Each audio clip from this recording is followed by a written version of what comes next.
There is a Mexican sake that I have fallen in love with. So I said, what is this? I hate sake. Do you have 1 second so I can run and get that Mexican sake to show you the bottle? I've never seen a Mexican sake. I'm so psyched. It's insane.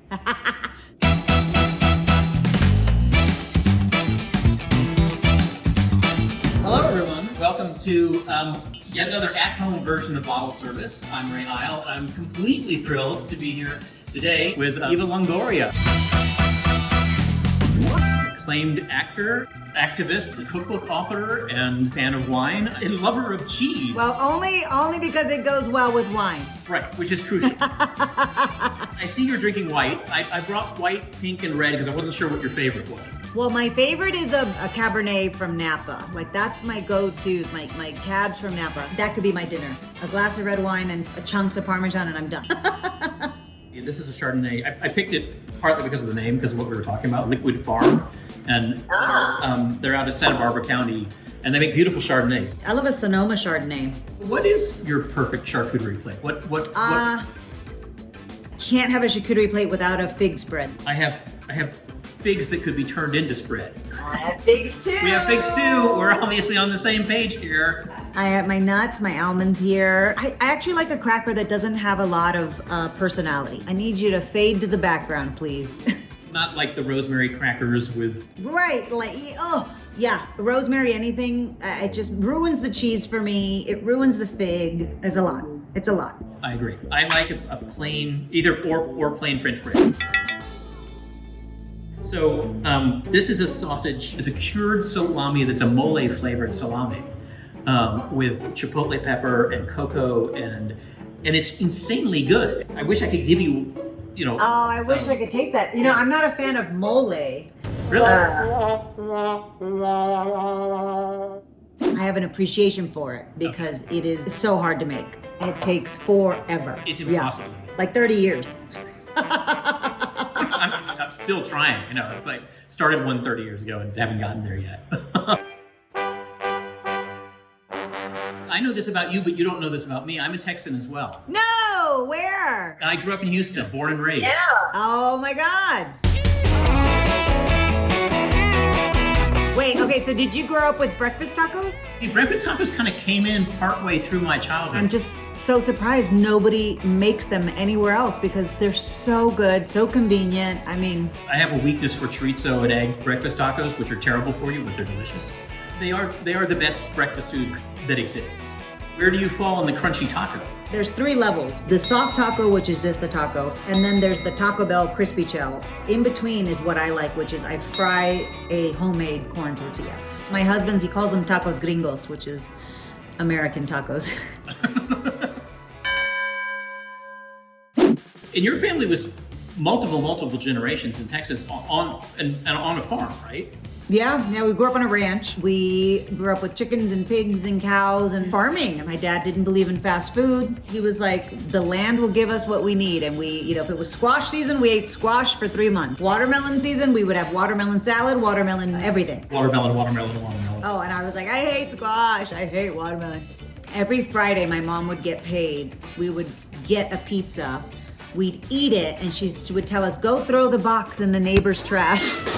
Don't tell Dad, basically. And it was interesting. There was a thing recently on NPR talking about how you realize that restaurants close, but you don't realize the repercussions of that, how they go back to someone like an organic milk producer or an herb grower or anything. Yeah, the domino effect that it has on the economy. So did that sort of growing up on the farm tie into the AllForFarmers thing you're doing with Tillamook? Hi everyone, I am so excited to talk to y'all about the hardworking farmers of America.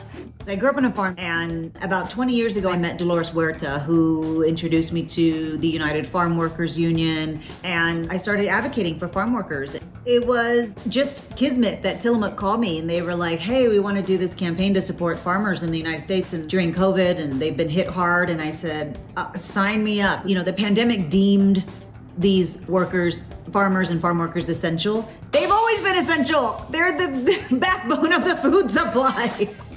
We need this. We need these things. And so what I loved about Tillamook is that it's a dairy co-op. So it's farmer owned and farmer led, really dedicated to, the livelihood of farmers. None of us can travel. So are you going through travel withdrawal at the moment? Absolutely. Are you kidding? I was on a plane every 3 days normally, and I love it. I love traveling. I think traveling is one of the greatest luxuries because it really shrinks the world, makes you realize you live in a global community. You don't live in Texas, you don't live in the United States, you live in this world, and everybody's your neighbor. Everybody. The thing I want to do, my husband and I want to do, is Japan next. So are you a sake fan? Here's the thing, I'm not. There is a Mexican sake Really? that I have fallen in love with. I gotta get it. I have it here. I got so many bottles because I said, what is this? I hate sake. Do you have 1 second so I can run and get that Mexican sake to show you the bottle? I've never seen a Mexican sake. I'm so psyched. Hold on 1 second. And I'm just gonna have some charcuterie while I wait. You'll edit out this part where I'm just standing here eating for no reason. Okay, I'm back. This is the Mexican sake. It's called Nami. Oh, great. And it's made in Mexico, hecho en Mexico. It is so good. I'm gonna have to send you some because this one's amazing. I'll tell you what, if you send me an amazing sake, I'll send you amazing wine. How's that? Yeah. Here, I've got a Texas Tempranillo for you. What? Yeah, it's the Tempranillo from outside Austin, Hill Country. I didn't know they had Tempranillo there. Yeah, it actually does pretty well in Texas. Wow. We're learning stuff by the second here. You know what I've just discovered, which I'm like, where have I been, is Prosecco. Yeah. And it's so good. It has such a low alcohol percentage, but it gets me a little tipsier faster than normal stuff. Why is that?